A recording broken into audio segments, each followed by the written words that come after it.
A gente agora começa mais um programa da série especial retrospectiva e expectativa 2019. Hoje participa o deputado estadual Jorge Felipe Neto. Essa é uma forma de te auxiliar a ficar sempre bem informado, relembrar alguns fatos e tirar dúvidas e principalmente alavancar seus direitos. Como você sabe, a região Costa Verde não elegeu nenhum deputado federal estadual. Na popular, como dizem, dividiu um minuto, muito somente. Angra registra 80 mil votantes e 130 mil eleitores registrados, mas não elegeu ninguém. O programa da série Retrospectiva 2018 está começando com reportagens de produção de Renato Aguiar, apresentação e colaboração de Rodrigo Camacho. A sua participação acontece pelo 3365-1588 e pelo WhatsApp do jornalismo 99298-1588. Renato Aguiar. Pois é, são 9 horas e 7 minutos. A gente tem o prazer aqui de dar um super bom dia aqui para o deputado Jorge Felipe Neto, do PSD. Ele obteve aqui em Angra 2.737 votos. E em todo o nosso estado do Rio, ao longo aí dos 92 municípios, 43.099. Então, Jorge Miguel Felipe Poiares Betley, casado, nascido no dia 8 de janeiro, está quase aí fazendo aniversário aí, aceitamos já desde já os pedidos de parabéns também. E a gente vai partir aí para esse bate-papo aqui, para que realmente as pessoas possam entender um pouco também da presença, por que o Jorge Felipe está aqui. Ele foi escolhido exatamente por ter sido deputado estadual eleito com o maior número de votos aqui na nossa Angra dos Reis. Consequentemente, aqui na nossa Mangaratiba, Rio Claro e Paraty também bem votado. Então isso a gente lembra que realmente esse foi o critério, que a gente já recebeu, teve o fulano, teve muito voto, mas ele não conseguiu a cadeira. E a gente precisa amarrar muitas questões com alguém que esteja ao longo dos próximos 4 anos, se não acontecer nada, lá na Alerj. Então vamos lá, deputado, muito bom dia, obrigado, e seja muito bem-vindo aqui na Rádio Costa Azul. É aquela recepção acalorada, literalmente, né? Porque é uma correria de um lado para o outro, mas o importante aqui é que o nosso ouvinte, o nosso internauta, que é quem manda nessa questão toda aqui, está ligado e está atento. Muito bom dia, obrigado. A democracia também, Renato. Exatamente. Muito bom dia a todos os ouvintes e funcionários também da Costa Azul. Muito prazer estar aqui com vocês. Primeiro, só fazendo uma retífica aqui, a Costa Verde, evidentemente, me elegeu, né, ajudou, enfim, tive quase aí 4 mil votos em toda a região, assim como também outros deputados que foram eleitos, né, com menor ou maior expressão de votação na região, né, mas eleitos representamos todo o estado do Rio de Janeiro. Evidente que a gente vai ter um carinho muito especial onde a gente teve essa expressiva votação, então já de antemão colocando o gabinete à disposição da rádio, todos os irmãos e irmãs de Angra dos Reis, Rio Claro, Paraty, Mangaratiba, Itaguaí, enfim. E a gente começa logo pelas questões ambientais. Você teve ao longo aí, você já vem de outro mandato, né? E muitas questões ambientais foram fundamentais aí para alicerçar, que aqui a nossa Costa Verde depende muito do meio ambiente bem preservado. E o abandono, aí você vê pela rodovia Rio Santos, obviamente desviando dos buracos, deu uma melhorada, passou pelos túneis lá, e a questão do abandono do Estado, do governo estadual, aqui na nossa região é gritante em algumas questões. Questão ambiental, você tem uma luta firme, só para falar, ao longo desse ano de 2018, foram vários embates que você teve nessa questão. Muitos positivos e alguns ainda por serem materializados. A gente lembra a todo mundo que o trabalho do deputado estadual é fiscalizar, é legislar. Agora, uma coisa é certa, quando faz uma lei, ela tem a primeira votação, a segunda votação, depois vai para o governador sancionar, se não acontecer nada com o governador, porque hoje em dia ainda tem isso também. Pois é, né? Enfim, a gente está vivendo um momento atípico, muito infeliz, né, nessa questão de governador do Rio de Janeiro. A gente espera que essa condição mude a partir do próximo ano. Mas, de fato, questão ambiental é fundamental. Eu fui secretário de Conservação e Meio Ambiente da cidade do Rio de Janeiro, né, da capital, e o que a gente vê, na verdade, é que a maioria das secretarias de meio ambiente, serviço ambiental do governo, ele não está na função fim muitas vezes, que é justamente a fiscalização, o embargo, mas muito na burocracia. É muita regra, licenciar qualquer coisa é absolutamente tergiverso, acaba sendo um manicômio de leis ali, Então, a gente consegue preservar o meio ambiente, sim, garantir desenvolvimento econômico, sim, e também avançar nas questões de preservação, na questão do saneamento básico, desde que isso seja bem feito. As medidas de compensação ambiental muitas vezes são colocadas suspeitamente, por exemplo, Renato, fala que eu briguei muito no Rio de Janeiro, na capital, em locais ermos. Não, você tem que reflorestar área tal, área tal, área tal, área tal. Daqui a pouco você gastou 1 bilhão e ninguém viu. Como é que é isso? Como é que pode?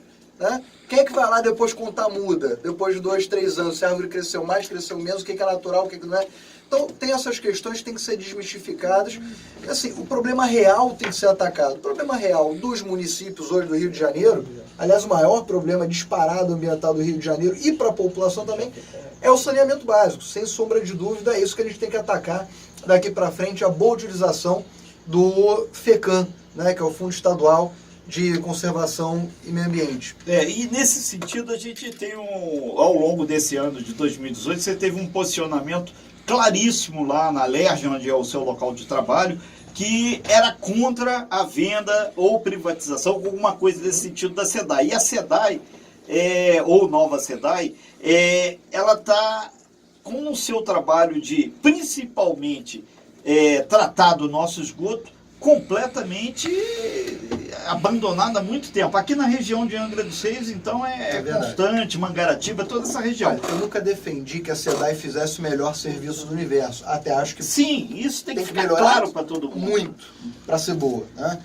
Mas a operação que foi feita na Assembleia, só para esclarecer isso ao ouvinte, com relação a colocar a SEDAI como garantia do Acordo de Recuperação Fiscal do Rio de Janeiro, é absolutamente criminoso para o nosso Estado, porque se abriu mão de uma série de receitas que naquele momento a gente poderia ter utilizado para brigar pelo nosso Estado. Por exemplo, Lei Candir, que tira 2,7 bi ano de ICMS do Rio de Janeiro.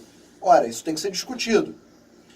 A dívida ativa do Estado do Rio de Janeiro, 65 bilhões a cada mês que passa, prescreve mais essa parcela. A gente está perdendo o filé mignon, né, do boom econômico, aquele período de pujança econômica que o Rio de Janeiro teve no auge, está perdendo essa dívida ativa, que ela prescreve ao longo do tempo. Então, a gente poderia ter recuperado pelo menos desses 65 bi, algo em torno de 15. Né? Esse é o mais modesto, a mais modesta análise que a gente tem de qualquer financeira. Então, só esses 15 já está batendo mais ou menos com o preço que foi avaliado pela SEDAI. Me parece uma obsessão do governo federal com relação à SEDAI e algo que não está muito correto de se fazer, dilapidando o patrimônio a preço de banana do Estado, uma empresa que é superavitária, apesar de ser pública, não era para ser superavitária, podia estar colocando, por exemplo, no saneamento, mas isso já é um bom indicador da saúde financeira dela. Agora a gente tem que lutar com o próximo governador para que a SEDAI, evidentemente, faça sua atividade fim bem. Não pode ter essa perda de água toda que tem de vazamento, 50% da água tratada é vazada. Não pode ter essa vergonha que a gente tem de... hoje você tem aí em torno de 30%, 40% do estado sem saneamento básico. Isso não pode existir. A gente vai para um breve intervalo comercial e em seguida a gente vai voltar. A gente recebe aqui hoje no nosso retrospectivo o deputado estadual Jorge Felipe Neto, que foi o mais votado aqui em Angra dos Reis e garantiu a sua cadeira lá. E a gente está amarrando também a perspectiva para 2019. Rodrigo. Em instantes, avanços no que tange a cidadania. A gente segue aí com a nossa retrospectiva, né, de 2018. São 9 horas e 24 minutos. O Jorge Felipe Neto, uma das questões aí desse ano de 2018 que surgiu lá na LERJ, deu repercussão para todo o nosso estado do Rio, e as redes sociais então bombaram com isso, foi a questão que envolve proibir a cobrança de taxa e aquele monte de exigência para a vistoria anual dos carros no Detran. Teve até muita gente perguntando, Renato, isso é fake? Eu falei, calma que de repente a gente está tentando trazer quem vai de público falar dessa história aqui. Jorge Felipe não é o pai dessa criança. E agora o governador, o futuro, a partir do 1º de janeiro, o Wilson Witzel, que inclusive está lá em Israel. Ontem a gente já fez contato com a assessoria dele, acompanhado aí pelo prefeito de Angra dos Reis, Fernando Jordão. Aí a assessoria da prefeitura, inclusive, já publicou foto deles lá em reuniões, aquela coisa toda. Essa história do Detran, Jorge Felipe? Olha, Renato, primeiro, só para não esquecer, mandar um abraço ao Gustavo do Esporte, o pessoal do Master Angra, tá aí na final do Mundial Amador, né? Boa Só sorte pra atleta eles. acima dos 50, se eu não estou equivocado. Né? Mas vai dar tudo certo lá para eles. Agora, essa questão do Detran foi muito interessante ao longo desse mandato. Aliás, já vem aí de um tempo. O Rio de Janeiro hoje é o único estado onde a licença, né, o CRLV, está ligada à vistoria para você... Coisas do Rio de Janeiro, né? Um negócio que é péssimo, ultrapassado. Então, no mandato passado, 2010 a 2014, o pessoal aumentou para carro novo. Não, agora são 2 anos, 2 e 2 a vistoria para carro novo e tal. Nesse a gente passou para 3 anos e 2 vezes o governador vetou o fim da vistoria. Na hora de derrubar o veto, a Assembleia que votou a favor votou contra, né? Então, quando começa a campanha, isso é uma pauta que começa com o candidato Pedro Fernandes, do PDT, o Wilson Witzel, aliado ao Pedro no segundo turno, encampou para si essa história de acabar com a vistoria. Bom, projeto de acabar com a vistoria tem alguns na Assembleia e não são novos, inclusive. Mas nenhum deles acaba com a taxa. Aí é uma maravilha, né, amigo? Ninguém quer mexer no bolso do governo do Estado. Aí não pode. Aí você vai pagar a taxa para uma vistoria que não existe para ter um documento, algo que já foi ultrapassado em todos os estados. Não, então a gente fez uma retífica, um projeto com relação a isso. Ele é de outubro, está avançando aí nas comissões, é o que a gente vai cobrar do próximo governo. Agora, a coerência, né, o mínimo. Agora, o Jorge Felipe, com relação ao governador já ter falado isso, tu acredita que vai ser um passo adiante nesse projeto teu, cara? Olha, eu acho que sim, se ele quiser cumprir a promessa de campanha dele. Eu acho que a forma como ele foi eleito, com apoio popular muito grande, ele depende desse apoio popular para se manter, até porque o apoio político atualmente é muito escasso, não é que ele não possa construir, acho que pode. Mas hoje ele está afastado do mundo político, muito mais conectado a essa questão rede social, população, etc.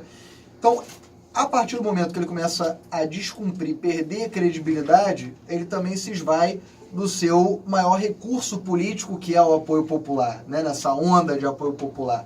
É o que ele tem que manter e é com que eu estou esperançoso para dar esse presente, né, pro cidadão fluminense. Inclusive o pessoal que está preocupado com o IPVA, a partir de janeiro já tem aí os novos valores. Agora passou pela Alerj também, vai ter um desconto de 3%.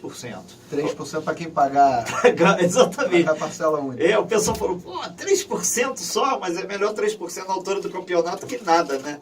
Agora, o Jorge Felipe Neto, para quem está chegando agora, você está aqui na Rádio Costa Azul, o nosso programa Retrospectiva e Expectativa 2019. Aproveitar para dar um avanço, um pouco da futurologia, já que a gente falou dessa questão do Detran, o que tu espera, sinceramente, aí da administração do nosso futuro governador, Wilson Witzel, que ele está lá em Israel hoje, lá vendo a questão de segurança, que é um setor gravíssimo. Aqui é a nossa área, aqui, que é o 33º Batalhão, pega Angra, Paraty, Mangaratiba e Rio Claro, e tem uns problemas seríssimos. Em segurança pública, a gente tem que lembrar todo mundo que está uma intervenção federal, que ninguém sabe se vai ou não vai continuar a partir do dia 31 de dezembro. No dia 1º, na noite de Réveillon, já tem uma grande interrogação. Como é que está isso? Parece que ela não vai continuar. Sim. E vai ser mantida a garantia de lei e ordem, né? Se retira a intervenção para o governo federal, o governo Bolsonaro poder votar proposta de emenda à Constituição e por aí vai. Com relação ao governador Wilson, eu acho que ele tem muita vontade de acertar. Ganhou de uma maneira com muito poder, muito expressivo, muito né? Expressivo.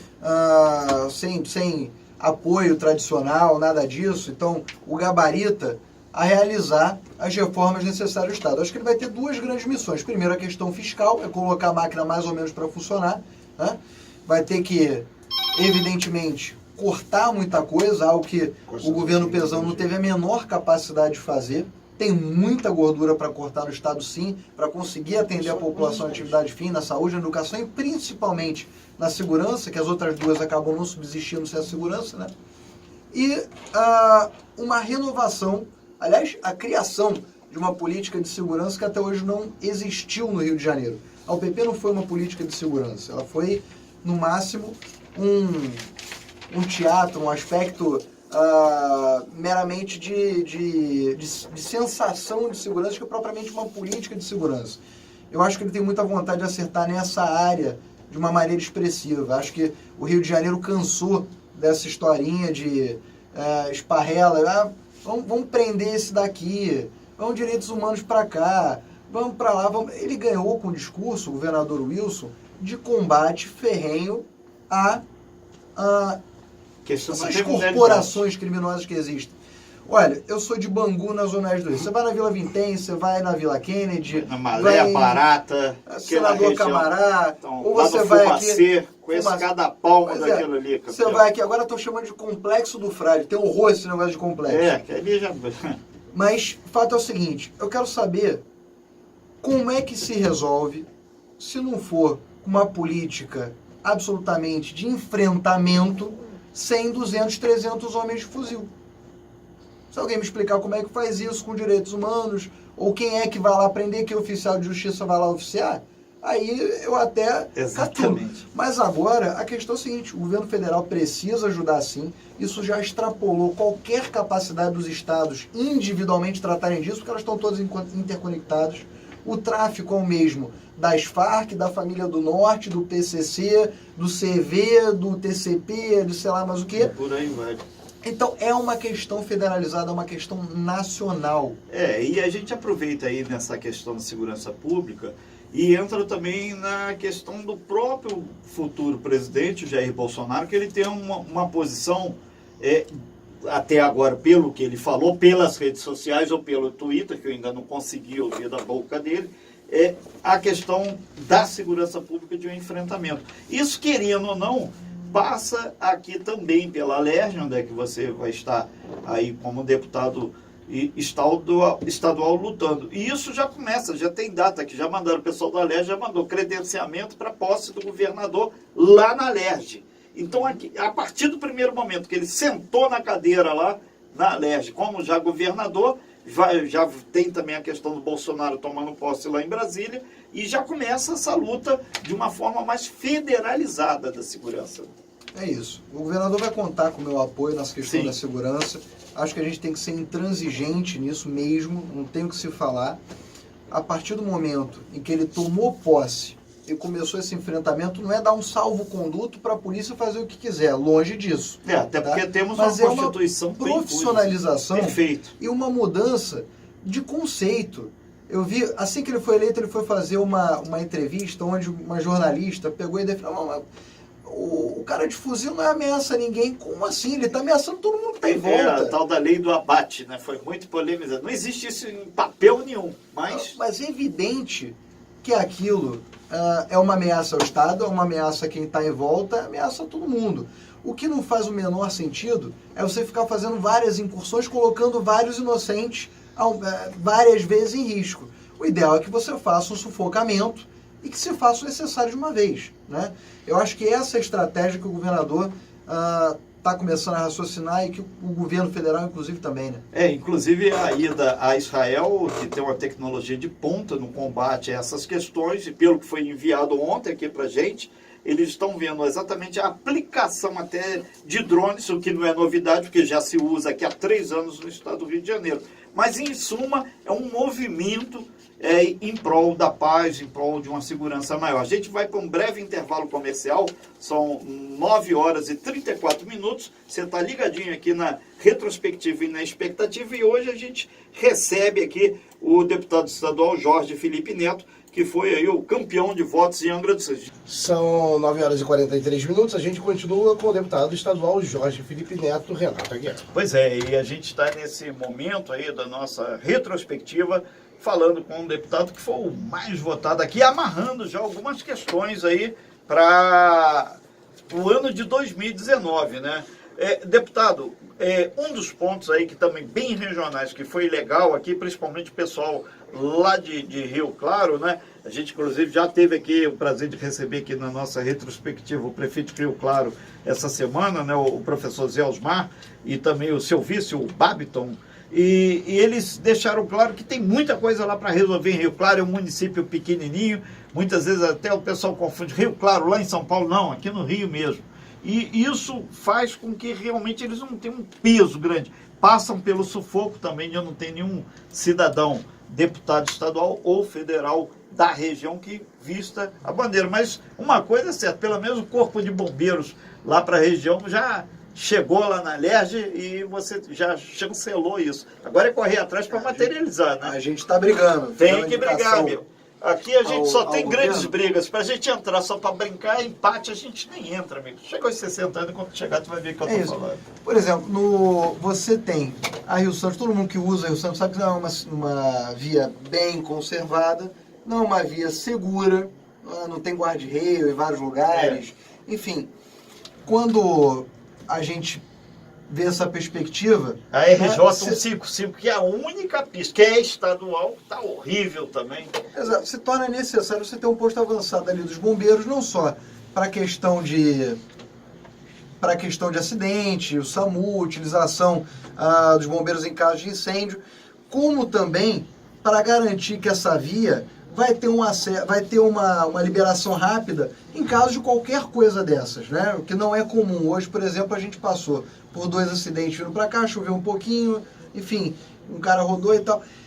Ficou lá, deve estar até agora o carro lá, 40 minutos, porque você não tem e perigo de outros acidentes. Exatamente, você não tem a boa utilização dos bombeiros, então esse posto avançado vai ser fundamental em Rio Claro. É uma reclamação do angrense também, é uma reclamação, na verdade, de toda a região, de todo o usuário, né, da Rio Santos. Da Rio Santos, da RJ 155, que ali ela pega naquele miolo ali, né? Ela acaba pegando, mas o foco é atender a Rio Santos, né? Garantir essa liberação rápida, a utilização dos bombeiros para a região. Né? Agora, outra coisa, o Jorge Felipe, que é importante também é a questão de educação. Educação é um ponto que, sem ter uma educação boa, não teremos um futuro muito legal para as nossas crianças. E você, ao longo desse ano, você desenvolveu aí ações nesse sentido, que a gente espera que sejam materializadas e ampliadas para 2019. Aí é dever de casa mesmo, né? Desde 2015 a gente vem trabalhando, fizemos uma área do gabinete só para tratar de educação, para receber o pai, a mãe, o aluno, quem está no chão da escola também trabalhando, merendeiro, diretor, pedagogo, professor, por aí vai, para que a gente conseguisse fazer uma avaliação dessas escolas ponto a ponto. Isso foi feito ao longo dos 4 anos, mas fundamentalmente o meu maior objetivo pelo qual eu entrei na política foi para garantir a escola de tempo integral, que eu acho que isso é uma promessa de tantas gerações que tem que ser cumprida de imediato. Eu tenho um projeto, estou brigando há 3 anos, vamos aprovar agora no final do mês, se tudo der certo, né? Já aparamos todas as areias, já passou em todas as comissões, fizemos audiências públicas, já votamos em primeira, agora vai em segunda, que é o de educação de tempo integral. Em 10 anos, 10% ao ano, todas as escolas do estado têm que vir para o tempo integral. O que é uma meta ousada, mas absolutamente factível. Para você ter uma noção, Renato, e para o cidadão, para o ouvinte também, a gente tem um orçamento de mais ou menos 900 milhões para você fazer então, temos todas as escolas. que O Estado do Rio disse que não tem dinheiro para essa... Você consegue. Com gestão você consegue. Eu aprendi uma coisa nesse tempo que eu fiquei como gestor no Executivo. Você começa a encarar de uma forma diferente a máquina pública. Você vê o quanto de má gestão tem, seja nas prefeituras e muito mais no governo do Estado. Tem muita coisa para otimizar, muita coisa para cortar. Para você ter uma noção, o Estado hoje, todos os processos ainda são analógicos, é tudo papel, em pleno século XXI. Você gasta nessa brincadeira 373 milhões. Você já botava 40% da educação de tempo integral só colocando o computador. A gente teve um exemplo. Nesse momento, lá em Paraty, está acontecendo uma ação de desburocratização com a chancela do SEBRAE e da prefeitura lá de Paraty, exatamente para acelerar tudo isso. Que é uma cidade aí, uma das mais antigas do Brasil, tal como Angra. Né? Tem que acontecer. É o mínimo que se pode esperar. Usar TI, tecnologia de informação. Do bom dinheiro do contribuinte, é que justamente o avanço tecnológico venha para o governo. Isso tem que ser uma prioridade em qualquer caso. O que dá economia é o que garante o equilíbrio fiscal, né? Afinal, é isso. Agora, você vai ter essa missão também. E nesse sentido aí, para a gente já caminhando aí para o fechamento da tua participação aqui, O que você espera para o nosso estado do Rio de Janeiro a partir de 2019, já que você vai estar lá sentadinho lá na LERJ, lá, legislando, fiscalizando o governo do Wilson Witzel e tendo um poder de fogo muito grande para ser interlocutor de uma região bastante grande, que é a nossa Costa Verde, que temos aqui as únicas usinas nucleares do Brasil, o maior terminal de petróleo da América Latina, o maior estaleiro aí, idem da América Latina. Tudo aqui é grande, é poderoso. E a gente precisa ter não só uma voz, mas pessoas comprometidas com as questões daqui. Esse é o momento que a gente amarra, porque a gente popularmente fala, política é muito blá blá blá, muita coisa, mas aqui na Costa Azul é o momento de você estar auxiliando a escrever para a gente reportar a história correta. Aqui não tem jogadas, truques, fake news e outras coisas mais que possa inventar. Isso. Ô, Renato, os planos são absolutamente diversos. Eu nunca gostei de ser monotemático, porque eu acho que isso reduz a nossa capacidade. Muito, sabe? Quem consegue aquele negócio, quem segue só placas, não tem o problema de evoluir no pensamento. E uma coisa que eu gosto muito, né? Quem quer se manter positivo, tem que saber o que é negativo, senão ele fica com a falsa ilusão. É verdade também, vive no mundo da lua, né? Exatamente, o mundo da lua é pra... Olha, primeiro é me colocar à disposição das câmaras de vereadores, dos prefeitos, para trabalhar em conjunto. O período eleitoral... Independente de partido, de tudo. Não, isso é bobagem. O que for bom para o Estado, o que for bom para as cidades, vai ter guarida no nosso gabinete sempre. Inclusive, individualmente, a própria população. Você pode tentar chegar no gabinete do governador, você talvez não passe dentro de sala, mas no meu gabinete você vai entrar, enfim, pode até chutar a porta aberta, e isso a gente sempre prezou muito, essa participação da população, né? Agora, acho que o maior plano que a gente pode ter para os próximos 4 anos é acabar com esses erros diversos que aconteceram nos últimos 20, 30 anos de Rio de Janeiro. Esse manicômio tributário que aconteceu. O funcionário, o empresário que está me escutando, sabe do que a gente está falando. É absolutamente inegável que hoje a gente tem um Estado do Rio de Janeiro, um governo, que é contra emprego, é contra indústria, é contra agricultura, é contra o desenvolvimento econômico, social do Estado do Rio de Janeiro. Ele cobra muito, entrega nada, isso não pode continuar. Então, fundamentalmente, a reestruturação do Estado vai ter que passar por acabar com esse manicômio tributário. Ninguém quer se instalar no Rio de Janeiro, você vai no Estado vizinho, você vai no Espírito Santo, você vai em Minas Gerais, você vai em São Paulo, você encontra uma alíquota de energia que é pela metade, de água pela metade, e combustível menor, e por aí vai. Então, os desafios para as cidades retomarem o seu desenvolvimento econômico passa por acabar com o manicômio tributário que se transformou no Estado do Rio de Janeiro, Renato. Não posso deixar de terminar, meu cara. Só mandar um abraço a todos os angrenses, a toda Costa Verde, desejar aí de antemão um feliz Natal, um prospericíssimo Ano Novo, e me colocar novamente à disposição de todas as cidades, da população, mas principalmente dos prefeitos, dos gestores, dos vereadores que quiserem bem representar as suas cidades. Ok, então muito obrigado aí ao deputado estadual Jorge Felipe Neto, que participou aqui da retrospectiva e da expectativa, deixando aí a porta aberta aí para os gestores, lideranças aí, que queiram exatamente um estado do Rio melhor, uma região melhor e principalmente um município. Simples assim, quem ama, cuida. Se a gente ama o estado do Rio, ama a nossa Costa Verde, a gente tem que cuidar e trabalhar para isso. Muito obrigado aí, Jorge Felipe, pela sua participação aqui e esperamos que a gente possa, em breve, ter realmente dias muito melhores. A Costa Azul trabalha 24 horas por dia e a gente, nesse sentido, tem certeza que a gente acerta muito mais do que erra. E nesse sentido, a gente espera que seja o teu trabalho lá. Obrigado, Renato. Obrigado à Rádio Costa Azul, a todos os ouvintes. Me coloco à disposição de vocês. Acho que o mandato ele tem que ser construído a muitas mãos. Então, a tua visão, Renato, vai ser fundamental. Aguardo o próximo convite para a gente estar dando sempre seguimento a essas questões que a gente falou hoje. Forte abraço a todos. Ok.